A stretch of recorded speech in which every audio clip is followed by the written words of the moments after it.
नमस्कार। भारतीय संस्कृति में हमारे जितने भी त्यौहार आते हैं उनमें हम अक्सर देखते हैं कि कोई ना कोई पौराणिक कथा उनमें अवश्य जुड़ी रहती है। रक्षाबंधन का ये पावन पवित्र त्यौहार, स्नेहमयी त्यौहार, इसके पीछे भी एक बड़ी सुंदर कथा सुनने में आती है।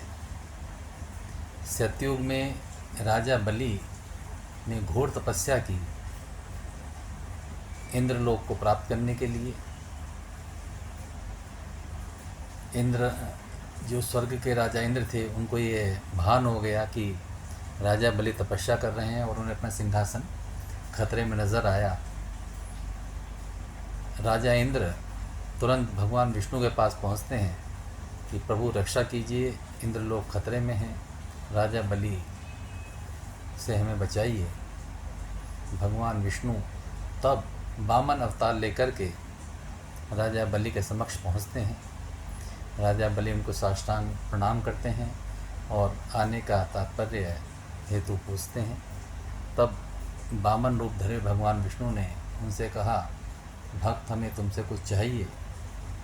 तो राजा बलि सहस्र उनको स्वीकार करते हैं और उनसे कहते हैं, प्रभु आप अपनी इच्छा रखिए, जो भी मेरे अंदर सामर्थ्य है मैं आपको अवश्य दूंगा। तब भगवान विष्णु उनसे 3 पग भूमि मांगते हैं। राजा बलि सहस्र स्वीकार कर लेते हैं और पहले पग में ही भगवान विष्णु स्वर्ग लोक को पार कर जाते हैं और दूसरे पग में वो पूरी पृथ्वी नाप देते हैं। तब तीसरा पग वह कहाँ रखें, यह समस्या उत्पन्न हो जाती है। राजा बलि बहुत द्रवित होते हैं।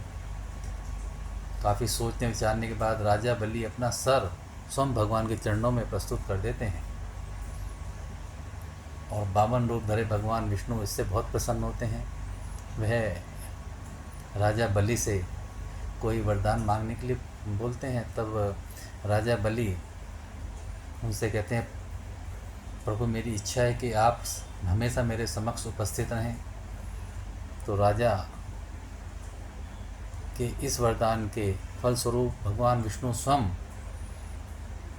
राजा बलि के दरबार में दरबान के रूप में अपना रूप धरते हैं। इधर माँ लक्ष्मी बहुत व्यथित हो जाती हैं और सृष्टि कैसे चले समस्या उत्पन्न हो जाती है, क्योंकि भगवान विष्णु तो दरबान के रूप में राजा बलि के यहाँ उपस्थित हैं। तब माँ लक्ष्मी राजा बलि के महलों में पहुँचती हैं और उसको रक्षा सूत्र बांधती हैं। उस दिन यही श्रावण मास की पूर्णिमा का दिन था। राजा बलि रक्षा सूत्र बंधवाने के बाद माँ लक्ष्मी को अपनी बहन मानते हुए उनसे कुछ मांगने का अनुरोध करते हैं। तब माँ लक्ष्मी भगवान विष्णु को उनसे मांग लेती हैं और उनको लेकर के क्षीर सागर में पहुंचती हैं और तब समस्त विश्व में खुशियों की लहर दौड़ जाती है। तो एक कथा ये जुड़ी हुई है। तब से ये रक्षाबंधन त्यौहार माना जाता है कि मनाया जाता है। द्वापर युग में भी जब भगवान कृष्ण शिशुपाल का वध करते हैं तो उनकी एक उंगली में रक्त बहने लगता है चोट से। तो द्रौपदी अपनी साड़ी का पल्लू फाड़कर उनकी उंगली पर बांधती है। तब भगवान कृष्ण ने इस ऋण को चुकाया। जब द्रौपदी की लाज उतर रही थी भरी सभा में, तब भगवान कृष्ण ने इस ऋण को चुकाया बहन मानकर। तो वह भी रक्षा सूत्र के रूप में माना जाता रहा है। और भी ऐतिहासिक तथ्य इस संदर्भ में आते हैं। जब रक्षाबंधन को मनाया गया विभिन्न राजाओं द्वारा, विभिन्न हमारे सम्राटों द्वारा, और हम वर्तमान परिप्रेक्ष्य में देखते हैं तो यह त्यौहार की महत्व और ज़्यादा बढ़ जाता है। रक्षाबंधन का त्यौहार आज के संदर्भ में बहुत ही महत्वपूर्ण है। यह एक निश्चयात्मक त्यौहार है। इस त्यौहार को हम सनातनी लोग अपनी प्रगाढ़ता को और ज़्यादा मजबूत करने के लिए प्रयोग कर सकते हैं। यह त्यौहार स्नेह का त्यौहार है, अपने निश्चयों को बांधने का त्यौहार है, अपने लोगों को आपस में समायोजन करने का त्यौहार है, समरसता का त्यौहार है। क्यों ना हम अपने सभी सेवा में लीन बहन भाइयों के साथ ये त्यौहार मनाएं। अपनी कॉलोनी में हम जो हमारे गार्ड बंधु हैं या प्रेस वाले भैया हैं या सफाई कर्मी हैं, उनके साथ हम इस त्यौहार को मना सकते हैं। उनको छोटे छोटे उपहार दे सकते हैं, बहनों से राखी बंधवा सकते हैं और भाइयों को हम रक्षा सूत्र बांध सकते हैं। हम उनको इस माध्यम से अपने साथ, अपने समाज के साथ और प्रगाढ़ता से जोड़ सकते हैं। हमारा समाज आज जातियों में बंधा हुआ है, जातियों में बटा हुआ है और उसको कुछ बाहरी शक्तियाँ और आंतरिक शक्तियाँ भी और ज़्यादा बढ़ावा दे रही हैं। तो हम रक्षा सूत्र को इस संदर्भ में बहुत अच्छे से प्रयोग कर सकते हैं। जितनी भी सेवा बस्तियाँ हमारे क्षेत्र में हैं, हम वहाँ जाकर उनमें समरसता का भाव उत्पन्न कर सकते हैं, उनको रक्षा सूत्र बांध सकते हैं, छोटे छोटे उपहार उनको दे सकते हैं ताकि वह हम में समरस हो सकें, सद्भाव बढ़ सके।